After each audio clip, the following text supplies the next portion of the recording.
पिता को मैं सारी आदर महिमा प्रशंसा गौरव देता हूँ। उसको मिले। आप सबों के लिए भी हम धन्यवाद, और यूट्यूब में भी देखने वालों के लिए भी मैं धन्यवाद स्तुति करता हूँ। सब बाइबल खोलिए, मत्ती रचित सुसमाचार 24 अध्याय का 1 पद से लेके 14 पद, और 1 पद से जब नीचे में जाएंगे, जब यीशु मंदिर में निकलकर जा रहा था तो उसके चेले उसको मंदिर की रचना दिखाने के लिए उसके पास आए। उसने उनसे कहा, तुम ये सब देख रहे हो ना? मैं तुमसे सच कहता हूं, यहाँ पत्थर पर पत्थर भी ना छूटेगा जो ढांपा आया ना जाएगा। तो मेरे प्यारो, यहाँ प्रभु यीशु मसीह इस मंदिर के बारे में, यरूशलेम मंदिर के बारे में भविष्यवाणी कर रहे थे। यरूशलेम मंदिर के बारे में प्रभु यीशु मसीह यहाँ भविष्यवाणी कर रहे हैं। और ये भविष्यवाणी करने से पहले उसके चेलों ने उस मंदिर के बारे में यीशु को कह रहे हैं, जो वचन में आप पढ़िए वहाँ लिखा हुआ है। तो उसके चेले उसको मंदिर की रचना दिखाने के लिए उसके पास आए। जब चेले आए, इधर देखें, जब चेले आए और बोले, यीशु ये मंदिर को देख, यरूशलेम के मंदिर कितना खूबसूरत है। ये यरूशलेम मंदिर का तीसरा कंस्ट्रक्शन के बारे में यहाँ बताता है। तीसरी कंस्ट्रक्शन है ये, और ये तीसरी कंस्ट्रक्शन का बहुत ही खूबसूरत रूप से बनाया गया था। ये यरूशलेम मंदिर पहला सुलेमान राजा ने बनाया, दाऊद के पुत्र, उसको उठा दिया गया, उसको खंडर बना दिया गया, या उसको लूट लिया गया नबूकदनेस्सर के जरिए और कई राजाओं के जरिए। दूसरा मंदिर हुआ, उसको भी नष्ट किया गया। तीसरा मंदिर था जो यीशु के समय में, यीशु से पहले बनाया गया था, यरूशलेम मंदिर। ये भी बहुत ही खूबसूरत था, और उसी मंदिर में पत्थर, बड़े बड़े पत्थर और बड़ी बड़ी चीजें इस मंदिर में हो रही थी। और ये यरूशलेम के मंदिर के बारे में हम यहाँ देख सकते हैं, जो आज के समय में इस मंदिर के कारण, जगह के कारण पूरे जो है देश आसपास के देशों में, राज्यों में यरूशलेम के विरुद्ध में लड़ाई हो रही है। यही वो जगह है जहाँ पर मसीह विरोधी भी आकर अपने सिंहासन स्थापना करेगा। यहीं पर यीशु मसीह का सिंहासन स्थापना होगा। यहीं पर बहुत कुछ होने वाला है। इसी को लेके अर्मागेडोन पर तीसरी महायुद्ध भी यहाँ शुरू हो जाएगा, और इसी को लेके ही सब कुछ होने वाला है। यही वो परमेश्वर का मंदिर है, यही वो जगह है, यही वो स्थान है जो यीशु मसीह इसी मंदिर को कह रहा था।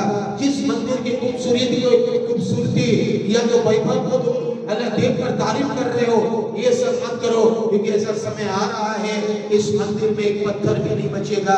आज उस मंदिर नहीं है, एक दीवार है, बस एक दीवार है, और उस दीवार के पास जाके यहूदी लोग दीवार के जो है झुककर जो है, या स्वर की ओर आगे उठाकर दीवार को पकड़कर यहोवा से प्रार्थना करते हैं। उस जगह में मुस्लिम किंग्स ने, इस्लाम किंग्स ने उस जगह में क्या बना दिया? डोम बना दिया है। वो सब मेरा इतिहास नहीं, उसको मैं छोड़ रहा हूँ। बोलने का यहाँ पर मैं आऊँगा, यहाँ पर जो आऊँगा, और यहाँ पर हम जब देखेंगे तो यीशु ने, या मुझे आत्मिक रूप से परमेश्वर की आत्मा मुझे कह रहा था कि मनुष्य पहाड़ की वैभव को देखता है, वो नहीं समझ पाता है कि दुनिया में कितना अट्रैक्टिव चीजें हैं। और ये चेले भी उस सारी अट्रैक्शन के पीछे वो जो है परेशान हो रहे थे, उस अट्रैक्शन के पीछे, और वो जा रहे थे। उस समय में यीशु ने ब्रेक लगाया, और यीशु ने ब्रेक लगाकर कहा, ये मंदिर की खूबसूरती को बारे में तुझे पत्थर भी नहीं रहेगा, मंदिर ढा दिया जाएगा, टेम्पल यरूशलेम। तो चेले लोगों ने एक प्रश्न भी वहां नहीं पूछा उन्होंने, और इसमें जो कुछ इंसाइट है, कुछ जो आत्मिक जो अर्थ है, जो आत्मिक चीजें हैं, जो हमें आज का समय में जानना है, वो यही है कि संसार की वैभव या संसार की चीजों के पीछे तुम्हारा मन ना लगना, मत लगाना कि ये सब चीजें अंतिम समय में आएगा। बहुत सारी चीजें बढ़ेगी। दानियल 12 का 9 पद में लिखा है, अंतिम दिनों में ज्ञान बढ़ेगा, और जो है इंटरनेट बढ़ेगी, और जो क्या बोलते हैं टेक्नोलॉजी बढ़ेगी, और ज्ञान आज आप बैठे बैठे पूरे वर्ल्ड का रिसर्च कर सकते हैं। पूरे जो बैठे बैठे आपके मोबाइल, लैपटॉप, नेट के जरिए सब कुछ आप कर सकते हैं, क्योंकि ऐसा समय आएगा, ये दानियल भविष्यद्वक्ता पहले से कहा था, एक चिन्ह है। इसलिए यीशु मसीह कह रहा था कि ये जो वैभव, ये जो प्यार, ये जो संसार का ज्ञान, जो ये सब चीजें जो हो रही है, इसको देख के मत बहकाए जाना, मत बहकाए जाना, क्योंकि ये अंत दिनों का चिन्ह है। तो आज हम देख रहे हैं अंत दिनों में आप कैसे किस किस परिस्थिति से गुजर रहे हैं। अंत के दिनों में वो चिन्ह और संकेत को हम यहाँ देख सकते हैं। कुछ जो है संकेत या चिन्ह के बारे में यीशु कह रहा था।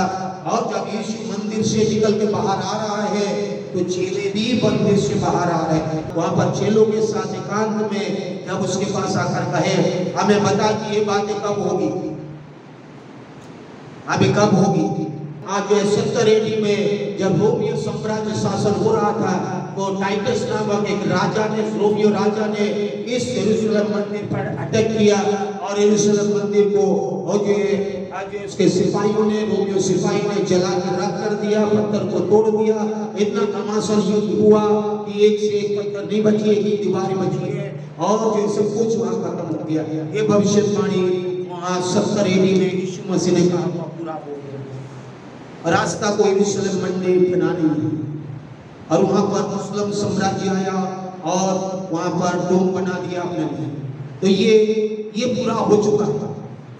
आगे आज कलीसिया, आज यीशु मसीह के लोग महाक्लेश, मसीह विरोधी आने से पहले 7 साल जब महाक्लेश होगा, उससे पहले यीशु मसीह के लोग, इस्राएली लोग, कलीसिया और इस्राएल चुने हुए लोग इस चिन्ह को देखेंगे और जानेंगे यीशु मसीह का आगमन भी आ रहा है और मसीह विरोधी का शासन कल आ रहा है।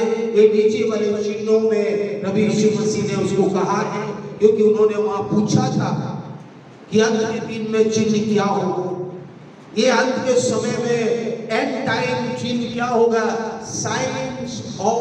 Sign of the end times in the Bible. Bible में तो बहुत सारी लिखी हुई है, लेकिन मैं वहां नहीं कहूंगा, हजारों एंड टाइम्स लिखी हुई। एंड टाइम इवेंट्स के बारे में एस्केटोलॉजी कहता है, बहुत सारी ऐसी इवेंट्स है, लेकिन आज हम देख रहे हैं कि यीशु जब जीवित था, क्रूस में चढ़ाए जाने से पहले ही अपने कलीसिया के लिए, अपने लोगों के लिए उस चिन्ह के बारे में उन्होंने कह गया है। कलीसिया ऐसी अनुभव से गुजरेगा, इस्राएल इस प्रकार से गुजरेगा, फिर आगे जगत का अंत होगा या ये सब घटना घटेगी। यही वो चिन्ह है जो हर व्यक्ति को समझना पड़ेगा। यीशु ने जब ये कह रहा था तो ये इसीलिए कह रहा था कि हम जाने, हम समझें और अपने जीवन को सचेत रखें, जागते रहे, प्रार्थना करते रहे, सुस्त मत बने और जीवन की चिंताओं में सुस्त ना हो जाए, जीवन की चिंताओं में मतवाले मत बन जाए। ये बात में ना सोचे अरे नहीं कुछ होने दो, ऐसा ना सोचे, परंतु सचेत रहे, अपना कमर कसे रहे, अपना जूता, अपना तैयारी हर रोज करते रहे और यीशु के आगमन के लिए कलीसिया तैयार रहे।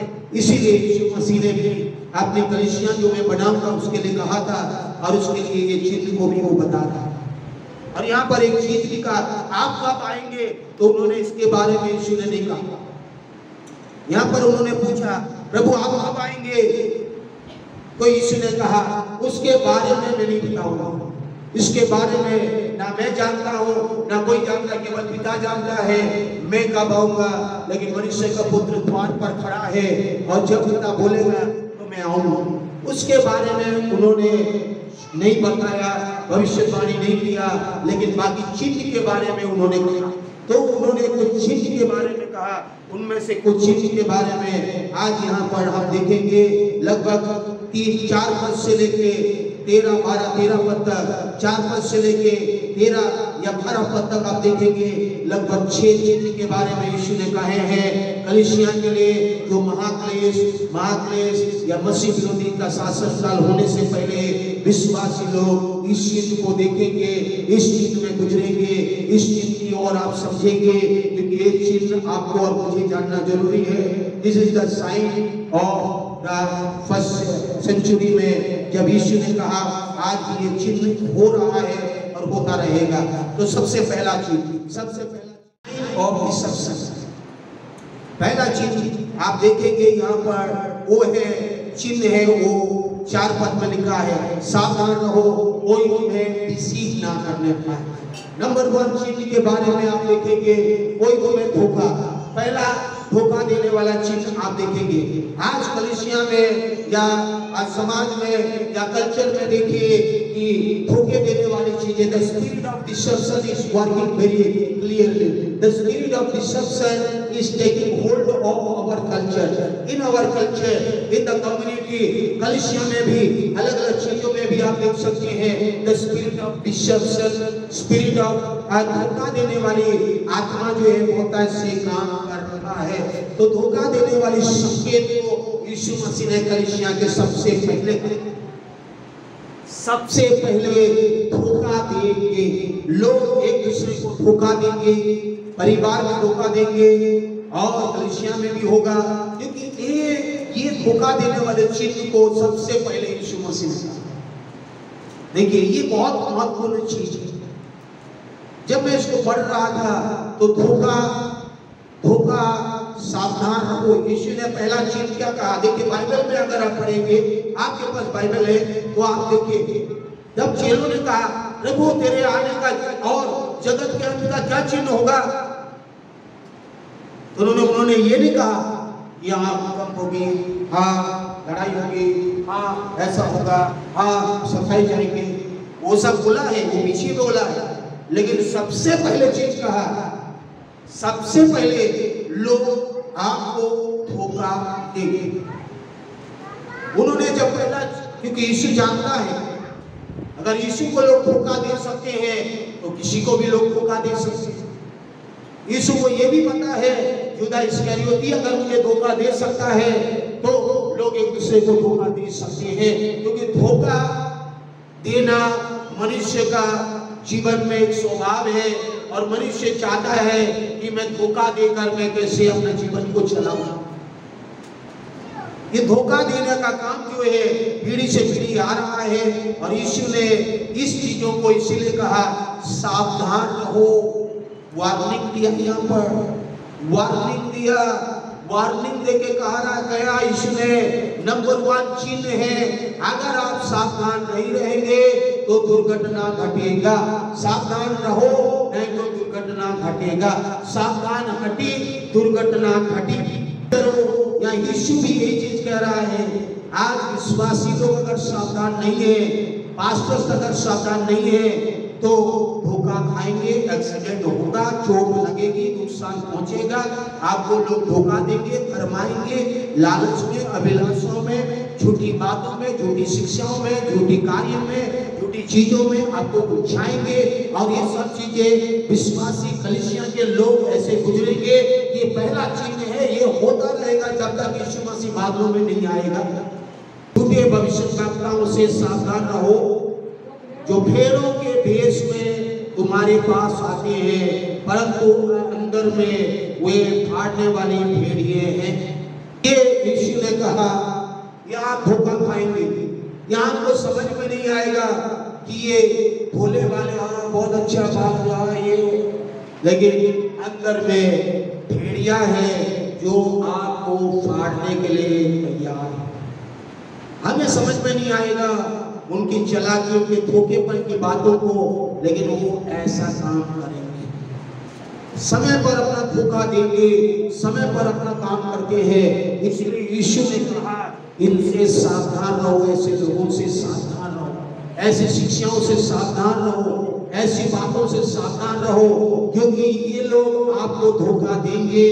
ये भेड़िए हैं जो भेड़ों के रूप धारण करते हैं, लगता तो है बहुत अच्छे चीजें, लेकिन अंदर में भेड़िए के समान आपको कब कहाँ क्या कर देंगे आपको समझ में नहीं आएगा। और इसके लिए वचन है अभिषेक है, प्रार्थना करना है, आपको समझ में नहीं आएगा और ये कब आपको फाड़ने की कोशिश करेंगे और आपके जीवन में धोखा दे देंगे।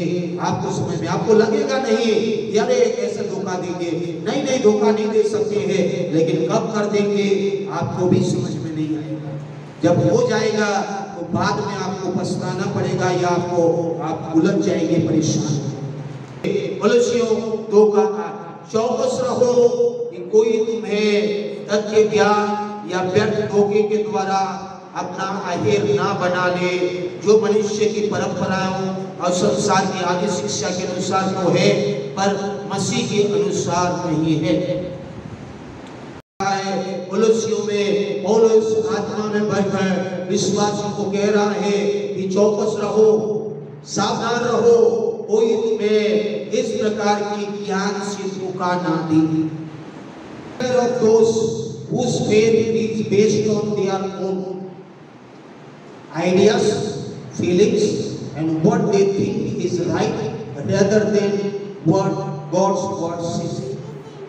इसका मतलब है आपको हिंदी में उन लोगों से सावधान रहे जिनका विश्वास उन पर आधारित है, विचारों पर आधारित है, भावनाओं पर आधारित है, और जो वे सोचते हैं वो सही है, यही उनका विश्वास है। बहुत सारे विश्वासी पास्टर्स का विश्वास आज उनकी फीलिंग्स पर है, उनके विचार पर है, उनकी सोच पर है, उनकी लोगों की बातों पर है और उन चीजों पर है, या उनके सोच पर, उनके थिंकिंग पर विश्वास करते हैं। हाँ मैं ऐसे सोचता हूँ प्रभु ऐसा करेगा, हाँ मैं ऐसा फीलिंग्स अंदर से फीलिंग्स आ रहा है, ऐसा भावनाएं आ रही है, हाँ ऐसा करना चाहिए, ये विश्वास नहीं है। This is not the faith.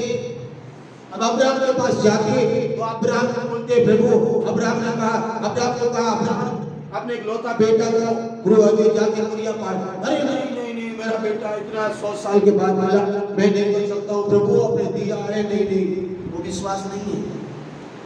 विश्वास फीलिंग्स को नहीं दिखाता है। रोमियो में कभी हम उसके बारे में देखेंगे तो लोग क्या करते हैं, किसी के बातों में भी, किसी के विचार में भी, किसी के सोच में भी, किसी की कुछ भी कहने पर भी विश्वास कर लेते हैं। विश्वास आपका गॉड्स वर्ड पर, ये बाइबल की एक वचन पर होनी चाहिए। अगर बाइबल का वचन में इस विश्वास है, यीशु कह रहा है इस वचन में इस प्रकार से विश्वास के बारे में ऐसे करना है, इस वचन का एक वचन जो परमेश्वर स्वर्ग में रखा है हमारे पास है, इस वचन को हमें छानबीन करना चाहिए। इस वचन में कैसे लिखा है, इस वचन के अनुसार हम करेंगे विश्वास के साथ, तब परमेश्वर ऐसा काम करता है। अगर विश्वास नहीं है, वो विश्वास खत्म।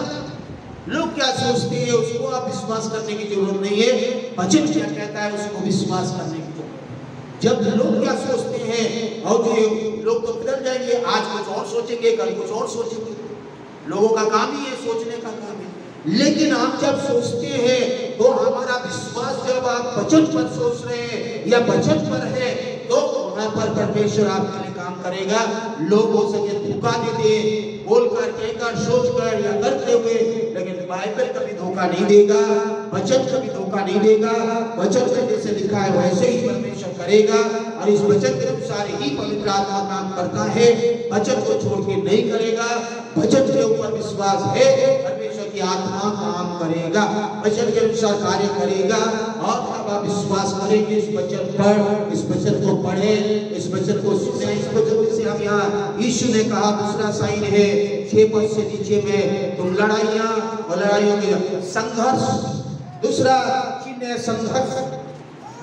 पहला चिन्ह यीशु ने कहा धोखा देंगे, दूसरा होगा संघर्ष, मतलब देश में संघर्ष होगा, लड़ाइयाँ होगा।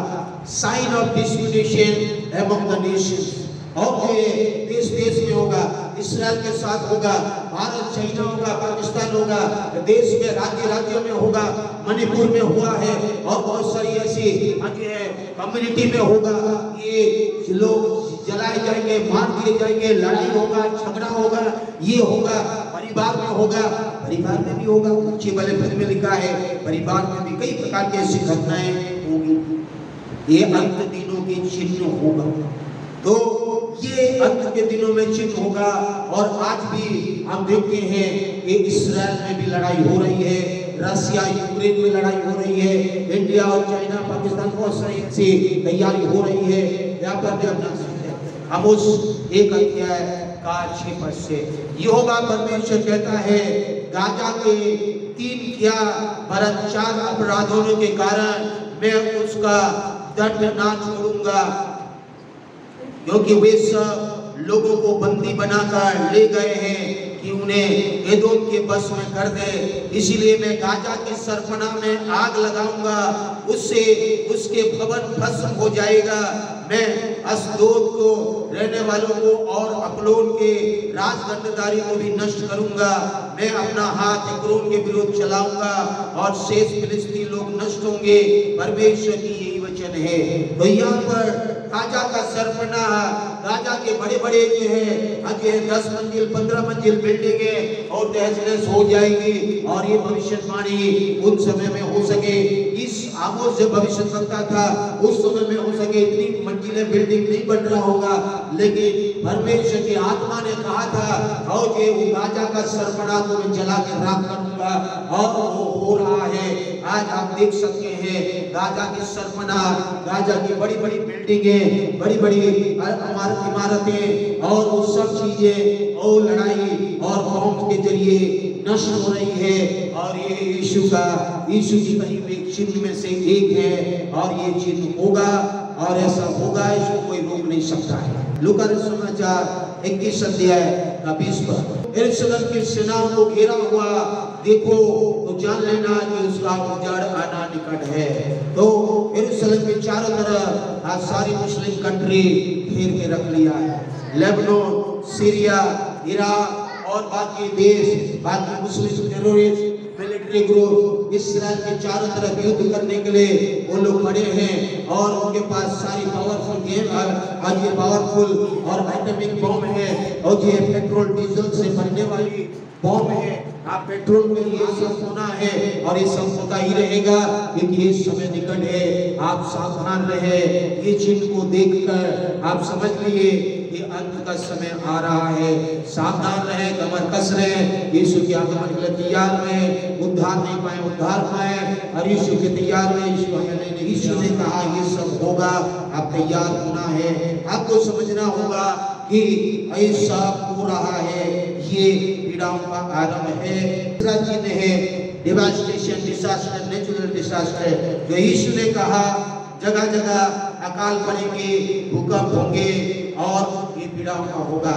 इसका मतलब है नेचुरल डिसास्टर हो रही है। खाने के लिए लोग तरस रहे हैं, जब पानी पीने के लिए लोग तरस रहे हैं, और ये सब चीजें अंत के दिनों में हो रहा है। जब युद्ध के कारण सब कुछ नष्ट हो जाएगा तो उनके लिए खाने के लिए कौन देगा, पानी पीने के लिए कौन देगा, रहने के लिए घर नहीं है, क्या होगा।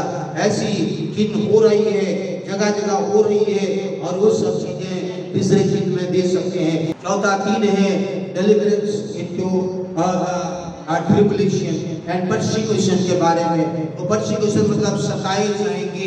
देखिए सताए जाएंगे, परमेश्वर के लोग सताए जाएंगे। चौथा चिन्ह यहाँ पर पढ़ेंगे तो यहाँ लिखा हुआ है कि तब क्लेश देने के लिए तुम्हें पकड़वाएंगे, पकड़वाएंगे, तुम्हें मार डालेंगे, मेरे नाम के कारण सब जातियों के लोग तुमसे बैर रखेंगे। तो ये है परसिक्यूशन एंड ट्रिबुलेशन के बारे में। यहाँ परसिक्यूशन मतलब सताए जाएंगे, आप अटैक किए जाएंगे, ये सब होगा। ये चिन्ह है, और ये चिन्ह को आपको याद रखना पड़ेगा कि ये सब हो रहा है। इसका मतलब यीशु ने कह के गया है मेरे लोग बहुत सताए जाएंगे, अटैक किया जाएगा और परेशानी में गुजरेंगे। और तब आपको समझ में आना चाहिए कि मुझे प्रार्थना करना है, मुझे सचेत रह के और प्रार्थना के साथ आगे बढ़ना है, परमेश्वर में बने रहना है, विश्वास के साथ धीरज करना है, किसी की बहकावे में नहीं जाना है, किसी की चीजों में नहीं उलझना है। मुझे तो बचत में, परमेश्वर की प्रार्थना की अगुवाई में और परमेश्वर की आत्मा में मुझे चलना है। यही समझकर धीरज करके जागते हुए प्रार्थना में लगे रहे। आपका मन सुस्त नहीं हो जाना चाहिए। और ये सब घटनाओं के जरिए कई लोगों का विश्वास से वो लोग भटक जाएंगे।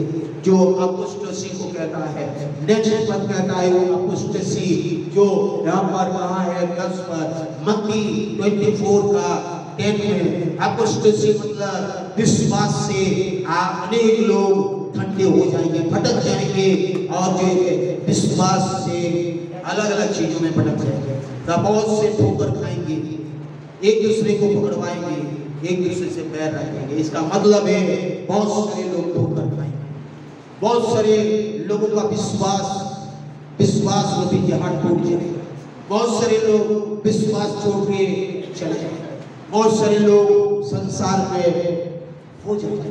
मतलब ये अपोस्टेसी के बारे में बाइबल बताती है, इस बातों को भी याद रखिए। इसलिए बाइबल कहता है कि विश्वास में बने रहें, धीरज धरे। जब आपके जीवन में बहुत सारे लोग विश्वास में ठोकर खाएंगे, विश्वास की अच्छी कुश्ती लड़े और आगे बढ़े, आपके जीवन में ये चिन्ह के रूप में यीशु ने कह दिया है। नेक्स्ट हम जाएंगे वो है डिप्राविटी, मतलब लॉलेनेस, अधर्म, और यहाँ पर अराजकता या उसको बोलते हैं अराजकता। अधर्म के बढ़ने से बहुत सारे लोगों का प्रेम ठंडा पड़ जाएगा। अधर्म बढ़ेंगे, लॉलीनेस बढ़ेगा, अधर्म बढ़ेगा, अराजकता बढ़ेगा, चोरी चमारी, मार पीट, हत्या, ये वो, अजय गाली गलौज, परिवार में पति पत्नी, मार पीट, गाली गलौज, दुनिया, ये सब चीजें होता जाएगा। और ऐसी अवस्था हो रही है और ये सब हो रहा है। इसका मतलब आप समझ लो कि एक चिन्ह है, अंतिम दिनों का एक चिन्ह है, लोग प्रेम में ठंडे हो जाएंगे। हो रहा है आज मोबाइल में इतना व्यस्त हो गए हैं और ये मोबाइल को ही लोग आज साथी बना चुके हैं। पति पत्नी एक दूसरे के पास साथ जो है बैठने की चर्चा या बात करने का समय नहीं है। आज मोबाइल में बात करने के लिए हमारे पास घंटों हैं, देखने के लिए घंटों हैं, कई चीजों में घंटों हैं, प्रार्थना करने के लिए समय नहीं है। लेकिन मोबाइल के पास बहुत समय है, हमारा वचन पढ़ने के लिए हमारे पास समय नहीं है। लेकिन मोबाइल में देखना या टाइम स्पेंड करने के लिए हमारे पास बहुत समय रहता है। तो ये सब जो है ये अराजकता या अधर्म के बारे में बाइबल बताती है। अधर्म के बढ़ने से बहुत लोगों का प्रेम ठंडा हो जाएगा। इसका मतलब है आप याद रखिए, आपका ऐसे समय में हम गुजर रहे हैं, ऐसे समय में हम गुजर रहे हैं जहाँ अधर्म बढ़ रही है, अधर्म कम नहीं हो रही है। नूह के दिनों के समान जैसे अधर्म बढ़ता गया, वैसे ही हमारी अधर्म हमारे देश में, हमारे जीवन में, यहाँ तक कलीसिया में आप देखेंगे लोग लालच और जो है और कई प्रकार की चीजें वो अधर्म में आता है। उन्हें अभी छोड़ रहा हूँ, कभी हम उसको जाएंगे कैसे लोग लालच में, कैसे लोग में, कैसे अंत के समय में एक दूसरे को धोखा देंगे। दूसरी तीमुथियुस 3 अध्याय का 1 पद से अगर नीचे पद में पढ़ेंगे तो यहाँ पर परमेश्वर की आत्मा कहता है कलीसिया को अंतिम दिनों में कठिन समय आएंगे, क्योंकि मनुष्य स्वार्थी बनेगा, पैसे की लोभी बनेगा, स्वार्थी, टिकमार, अभिमानी, निंदक, माता पिता का आज्ञा ना मानने वाले, और अपवित्र, दयालु, क्षमारहित, दोष लगाने वाले, असमयी, कठोर, भले की बैरी, अविश्वासघाती, ढीठ, घमंडी, परमेश्वर को नहीं परंतु सुख विलास की ही चाहने वाले होंगे। ये वे भक्ति का भेष तो धरेंगे पर उसकी शक्ति को नहीं मानेंगे। ऐसे लोगों से परे रहना, अपने आप को बचा के रखना, ऐसे लोगों से कोई देर लेन मत करना। चिट्ठी को तो यीशु ने ये चिन्हों को कहा, सबसे पहले कहा धोखा देंगे। ये बहुत ही महत्वपूर्ण है कलीसिया के लिए, क्योंकि ये अंतिम दिनों में लोग भरमाए जाएंगे, धोखा देंगे।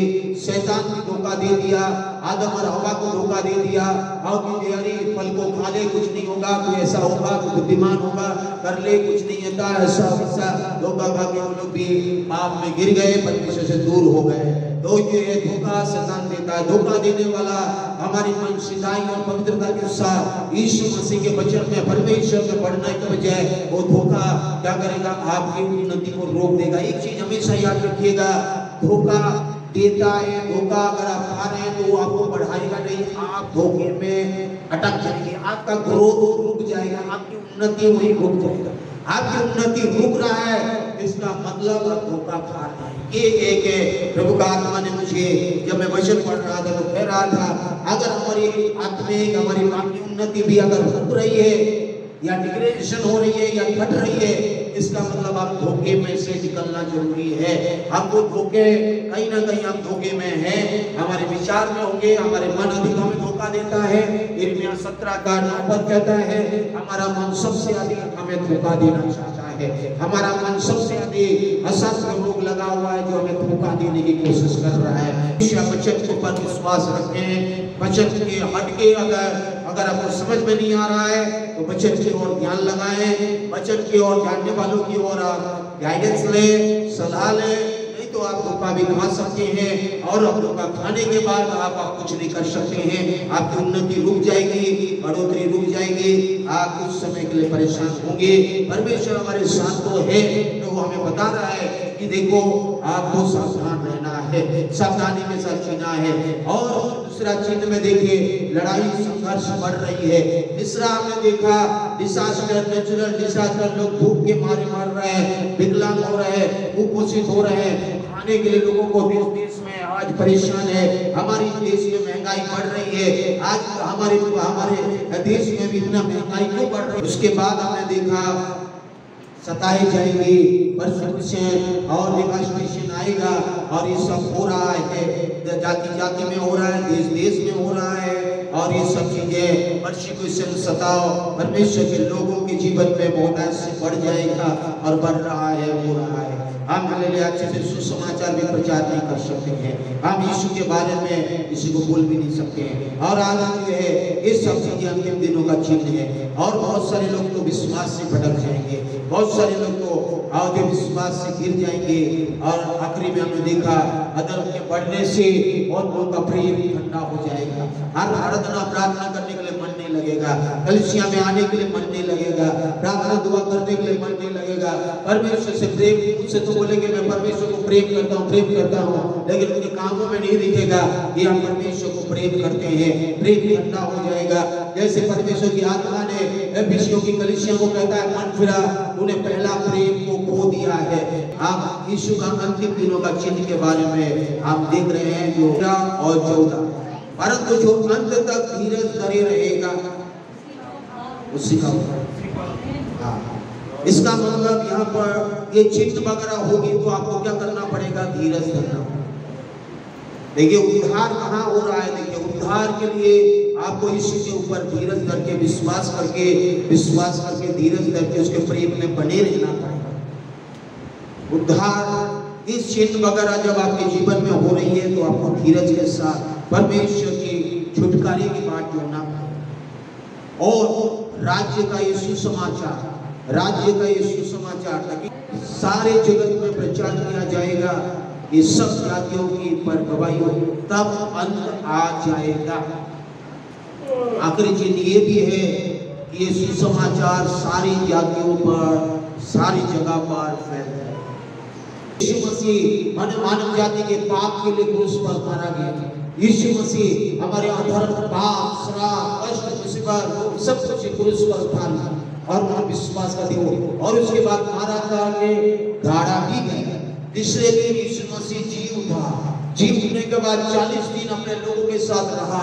उसके बाद वो स्वर्गारोहण किया और ये कहते हुए कहा गया कि मैं जैसे जा रहा हूँ बादलों में, वैसे ही बादलों में मैं तुम्हें लेने के लिए आऊंगा, और जाओ जाति जाति के लोगों को इस समाचार को बताओ, ये तुम्हें क्रूस पर तुम्हारे लिए, तुम्हारे उद्धार के लिए किया गया। मैंने कैसे मृत्यु से जय पाया और मैं कैसे स्वर्गारोहण किया।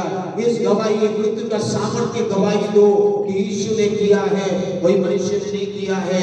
मानव जाति जो उद्धार पाएगा, पवित्र जीवन जिएगा और यीशु के आगमन तक अपनी आशा के साथ इस चिन्हों को जानते हुए, ये जो चिन्ह जो यीशु ने कहा है, इस चिन्ह को याद रखते हुए कि ये सब अंत के दिनों की एक घटना है, चिन्ह है, संकेत है, ये संकेत और चिन्हों को ध्यान में रखते हुए परमेश्वर के आगमन के लिए तैयार होता रहेगा और दूसरों को भी तैयार कर सकता है तो करेगा। और आज जो है, आज ही नहीं, यरूशलेम से शुरू हुआ, प्रेरितों की पुस्तक में चेले लोगों ने मारा, चेलो है, उसके बाद 120 लोग, उसके बाद हजारों, 3000, 5000, फिर पौलुस के बड़ी जगत के चोट अलग अलग देशों में आज भी सुसमाचार कलीसिया के जरिए पूरे पृथ्वी के सारे देशों में आप यीशु मसीह के सुसमाचार की कलीसिया को देख सकते हैं। और कलीसिया सारे देश में आज से नहीं, पहली शताब्दी से फैल रही है और ये फैलती रहेगी क्योंकि यहाँ लिखा है सब जातियों पर आज जब तक नहीं फैलेगी जगत का अंत नहीं होगा और उससे पहले ये जीत भी होगी। मेरे प्यारो, जागते रहो और प्रार्थना करो कि तुम परीक्षा में ना पड़ो। जागते रहो, जागते रहने का मतलब है वचन के अनुसार चलने की बातें कह रहा है। वचन को जानकर सचेत रहो, जागते रहो और सावधान रहो कि वचन हमारे लिए क्या कहता है, वचन हमें क्या सिखाता है, वचन हमें कौन सी घटनाएं के बारे में बोल रहा है, वचन हमारे जीवन में कैसे काम करना चाहता है। इसके लिए आपको जागते रहना पड़ेगा कि ये वचन स्वर्ग में है और ये वचन हमारे पास है और इस वचन की शिक्षाओं को, इस भविष्यवाणी की बातों को कुछ ना जानो। धन्य है वे जो इस भविष्यवाणी की बातों को मानते हैं, जीते हैं, चलते हैं, पढ़ते हैं, सुनते हैं, ये लोग धन्य कहलाएंगे। मेरे प्यारों, अगर हमारे जीवन में इस वचन को विश्वास करेंगे कि हमारे जीवन को लोग धोखा दे सकते हैं और हमारे जीवन में भी संघर्ष आ सकता है, हमारे जीवन में भी कुछ भी कभी घटी आ सकता है, हमारे जीवन में भी सजा और दुख तकलीफ आ सकता है, हमारे जीवन में भी विश्वास को कमजोर करने वाली चीजें आ सकता है, हमें भी अधर्म पड़ने से हमारा विश्वास भी कई बार ठंडा हो सकता है। ऐसी चीज को अगर आपके जीवन में आप अगर समझ रहे हैं तो आप याद रखिए, विश्वास में मजबूत हो जाए, धीरज करें, प्रार्थना करें, वार्षिक रहें, उपवास रखें, प्रभु यीशु मसीह का आगमन निकट है। अपने अपने जीवन को समर्पित करें और इस वचनों को जो आज हमने सीखा है, इस वचनों से यीशु ने कहा है, इस वचनों को हमारी जीवन में कोई हमें फरमाने धोखा दे रहा है। संघर्ष अगर हो रही है परिवार में, पति पत्नी में, बच्चे, माँ बाप, आपके जीवन में देखिए लड़ाई झगड़ा, याद रखिए ये चीजों से हमें कैसे निकलना है। प्रार्थना, आराधना, स्तुति, वचन, महिमा, दुनिया की फरमाने वाली शिक्षाओं में ना जाना पड़े, भटकाने वाली शिक्षाओं में ना जाए, धोखा देने वाली शिक्षाओं में ना पड़े, लोभ लालच में मत पड़े, क्योंकि वो सब चीजें हमें परमेश्वर से दूर कर सकता है, विश्वास से भटका सकता है। हमें लगेगा नहीं कि आप विश्वास में भटक रहे हैं, लेकिन कब आप विश्वास की जहाज टूट जाएगा आपको समझ में नहीं आएगा, कब आपको धोखा दे दिया जाएगा समझ में नहीं आएगा। किसी ने कहा है बाहर की सताओं से ज्यादा खतरनाक चीज ये है कि अंदर में रहने वाले बहकाने वाले लोग, कलीसिया में बहकाने वाले लोग सबसे खतरनाक है, जो बाहर से आने वाली सताओं से भी अधिक खतरनाक कलीसिया में है। तो हमेशा याद रखिए, और जो अगर कलीसिया में धोखा देता है, धोखा और बहकाने की कोशिश करता है, तो सबसे खतरनाक व्यक्ति है वो भेड़े के रूप में भेड़िया है। और भेड़ों का जो है वस्त्र तो भेड़ा है, लेकिन अंदर में भेड़िया का रूप धर के काम कर रहा है। और ऐसे लोग भाई कहेंगे आप क्या सही में परमेश्वर को प्रेम करते हैं? मुझसे नहीं, परमेश्वर को प्रेम करने वाले परमेश्वर की और पीछे चलेंगे, यीशु के पीछे चलेंगे, चाहे दुख आए, चाहे कष्ट आए, चाहे मुसीबत आए, चाहे तकलीफ आए, चाहे सताव आए, चाहे कभी घटी आए, चाहे किसी भी अवस्था में आए, मुझे यीशु के पीछे चलना है, यीशु के मार्गों में चलना है, यीशु के क्रूस को लेकर मुझे चलना है। यीशु ने कहा जो कोई मेरे पीछे आना चाहता है अपने आप को इनकार करे, अपना क्रूस उठाए और मेरे पीछे हो ले, और जो मेरे पीछे हो लेगा वो अनंत जीवन को पाएगा। जो यीशु के पीछे चलेगा वो बहुतायत जीवन को अनुभव करेगा। जो जंगल के बीच में भेड़ें चलेंगी तो वो भेड़ें कभी नष्ट नहीं होगा। जो मेरी शब्द सुनेगी, जो मेरे वचन सुनेगी और वो भेड़ें मेरे पीछे चलेंगे, वो अनंत जीवन को पाएगा। मेरे बहनों, अनंत जीवन और बहुतायत का जीवन को अगर पाना है, तो बहुतायत का जीवन को अगर पाना है, तो हमारा चरवा का सिखाए हुए इन वचनों के अनुसार यीशु के पीछे चलना होगा। हो सके हमें धोखा कोई दे दिया होगा, कोई हमारे जीवन में परेशान कर दिया होगा, कोई हमें धोखे हम खा गए होंगे, लेकिन कहता है मैं ना तुम्हें छोड़ूंगा ना कभी तुम्हें त्यागूंगा।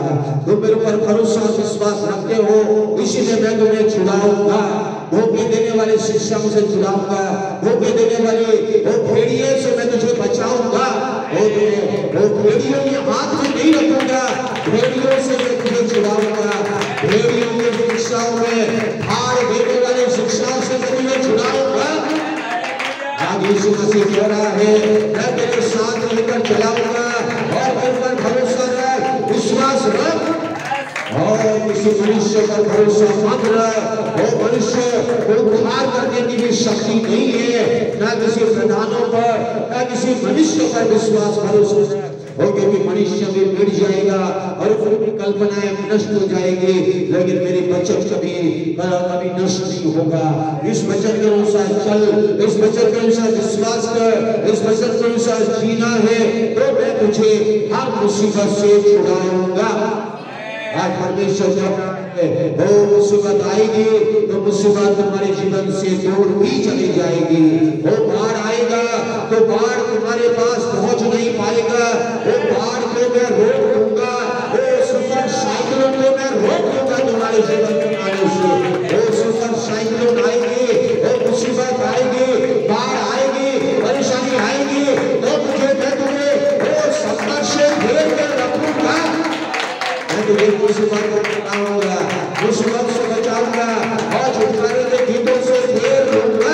आपका विश्वास परमेश्वर पर है, यीशु पर है, वचन पर है। आप किसी की बातों में नहीं उलझेंगे, किसी की बातों में नहीं फंसेंगे, किसी के बहकावे में नहीं जाएंगे, वो भेड़ियों के पास नहीं जाएंगे। आप परमेश्वर के चरवा के पास जाएंगे, परमेश्वर के अभिषेकों के पास जाकर परमेश्वर के मार्गों में चलेंगे और आपको जय मिलेगा, आपको छुटकारा मिलेगा। यीशु मसीह आपको बढ़ाएंगे, चुराएंगे।